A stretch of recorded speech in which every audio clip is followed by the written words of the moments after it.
ओम गणपति गुरु हिमगिरिसुता गोस्वामी गिरिजेश सहित शारदा नर्मदा वाय हृदय प्रदेश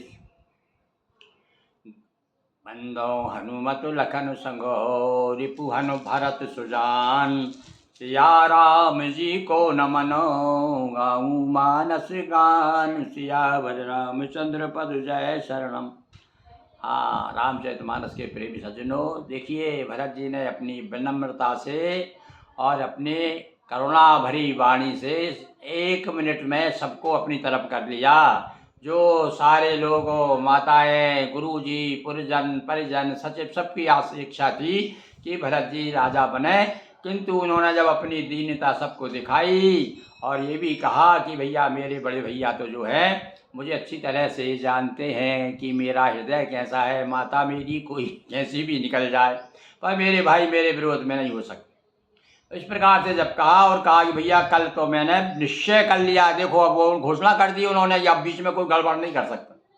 आदमी जब दृढ़ प्रतिज्ञा निश्चित कर ले, निश्चय कर लिया, कह दिया, घोषणा कर दी, कल मैं सवेरे बिना मिले जी की जरन न जाय, बिना मिले भगवान से, बिना मेरे भैया भाभी के दर्शन किए बिना कल मैं सुबह चल दूंगा। अब कहने का तो ये कहा, ये नहीं कहा सब लोग चलेंगे, मैं चला कल तो सुबह जाऊंगा भाई। अब कहने का अर्थ ये भी है कि अब जिसको जाना जाए, नहीं जाओ, भले जा मत जाओ, मैं तो अपनी भैया को लौटाने के लिए जाऊंगा।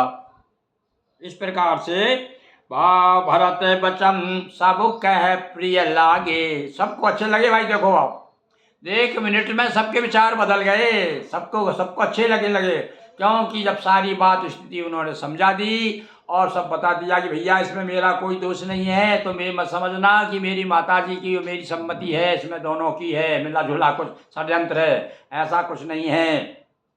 और राम सने यशोदा जनु पागे, राम जी के प्रेम में डूबे हुए वचन जब सुने लोगों ने, तो राम जी को बता कौन नहीं चाहता था। जब जो लौटाने की बात कही, सारे लोग गदगद हो गए, तुरंत 1 मिनट में आ रही, बोले अच्छा भैया को लौटा लाओगे तुम, अरे तब तो अच्छी बात है, हम भी चलेंगे। तब तो मनी मन में सब विचार कर रहे हैं, देखो अब क्या कहते हैं।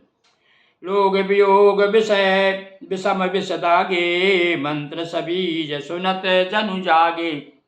और ऐसा लगता है कि जो ही मंत्र, कौन सा मंत्र दे दिया भरत जी ने, जिसके सुनते ही वियोग रूपी विषम विष से जो व्याकुल थे लोग, किंतु जो बीज मंत्र, जब प्राप्त मंत्र में बड़ी शक्ति होती है, जहर उतार देता है मंत्र, ये कह रहे हैं गोस्वामी जी। जिसने सिद्ध कर लिया है मंत्र, अभी कुछ लोग तो फोन पर ही झाड़ देते हैं, सर्प का विष उतर जाता है, तो बिल्कुल बीज मंत्र जैसे ही बोल दिया हो भरत जी ने। मातु सचिव गुरपुर नर नारी, सकल सने विकल भय भारी, आए साओ पासा ही पलट गया पूरा का पूरा। सारे लोग व्याकुल जरूर है, पर उधर अब व्याकुल इसलिए नहीं है कि राम जी चले गए, सने में व्याकुल हो गए। व्याकुलता 2 प्रकार की होती है, वो वियोग का भी, वियोग में भी प्रसन्नता के आंसू भी आते हैं भाई, जब आदमी ज़्यादा प्रसन्न हो जाता है, पुलकित हो जाता है, रोम रोम पुलकित, और आंखों से भी अश्रु आने लगते हैं, तो इस समय सारे सने में डूब गए सारे लोग। और कौन कौन बोले, माता, माता का नाम पहले, क्योंकि माता ही ने पहले आज्ञा दी थी। माता सचिव गुरु पुर नर नारी, सब के सब जो है समय रामचंद्र जी के स्नेह में डूब रहे हैं। मारे तही कहीं सराय सर, अभी अभी देखो 1 मिनट पहले सब कह रहे थे कि नहीं सब तो हम राजा बनाएंगे आपको, हमारा आदेश है। माता भी आज्ञा दे रही थी, गुरुजी भी दे रहे थे, सचिव भी, और अब 1 मिनट में उन्होंने पूरा का पूरा सीन बदल दिया, दृश्य बदल दिया, और सब सराहना कर रहे हैं। अच्छा राम जी को लौटा के लाओगे, तो बहुत अच्छी बात है भाई। तो सबई भरत सराहने लागे, राम प्रेम मूर्त तन, और सबका अरे भैया ये तो जैसा राम जैसा ही बिल्कुल राम ही का प्रतिमूर्ति है, जैसा राम हमको प्रिय है, ऐसे अब तो भरत सबको प्रिय लगने लगे। तात भरत यश कहे न कहू, प्राण समान राम प्रिय यहू। और सब कहने लगे अरे भरत ऐसा क्यों नहीं कहेगा, अरे तो राम की अनुकृति है, यह तो प्राण समान, इसको राम, जिसको राम प्राण के समान प्यारे हों, और भरत भला ऐसा क्यों नहीं कहेगा। जो पावर अपनी जड़ताई, जो पावर तुम्हें सुगाय मात, जो नीच अपनी मूर्खता से आपकी माता कैकई को कुटिलता को लेकर आप पर संदेह करेगा। लो भाई, विश्वास करा दिया, ऐसा विश्वास जमा दिया हृदय में लोगों के, जो लोग कह रहे थे ना, फिर भी ये और ये भी कह दिया, गाली दे दी उन्होंने, जो यदि कैकई की कुटिलता में सम्मिलित मानेगा भरत जी को, उससे ज्यादा मूर्ख तो संसार में कोई भी नहीं है। सो सठ कोट के पुरुष समेता और बस यही कलप सत नरक निकेता। अरे उसे तो नरक मिलेगा, नरक, जो भरत जी का इसमें सम्मति मानेगा कि भैया ये माता और पुत्र जो मिले हुए थे।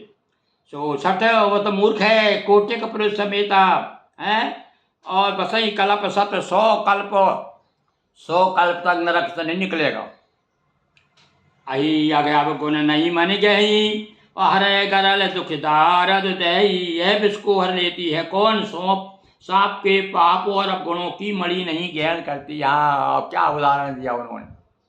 भैया सांप को एक सर्प में मणि होती, तो कहते सांप का पिसो मणि पे नहीं असर, जो चंदन पिस पे आपस नहीं लिपटे रहे तो भुजंग।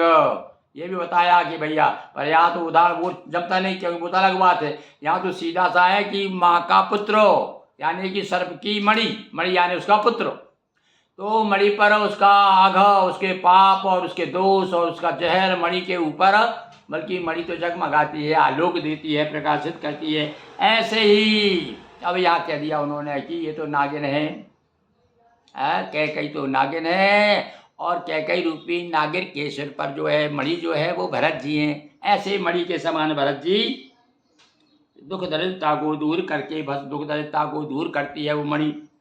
अब असी चलिए बलराम जय, भरत मंत्र बल की, शोक सिंधु बूढ़त सबई तुम्हें अवलंब भरत। सारे लोग एक स्वर से अब तो सब कहने लगे, अरे भरत जी तुम अकेले नहीं जाने देंगे तुमको भाई, तुम तो कह रहे नहीं हम साथ चलेंगे। ये तो इससे बड़ी बात क्या हो सकती है कि हमारे राम जी वापस आ जाएंगे, और अवधपुरी फिर से वैसे ही, अवधपुरी जैसे पहले जैसे थी वैसे ही हो जाएगी। ऐसा सारे लोग कह करके और बड़े अपने आप को प्रसन्नचित अनुभव कर रहे हैं। बोलिए सियावर रामचंद्र की जय। हर हर महादेव शंभो।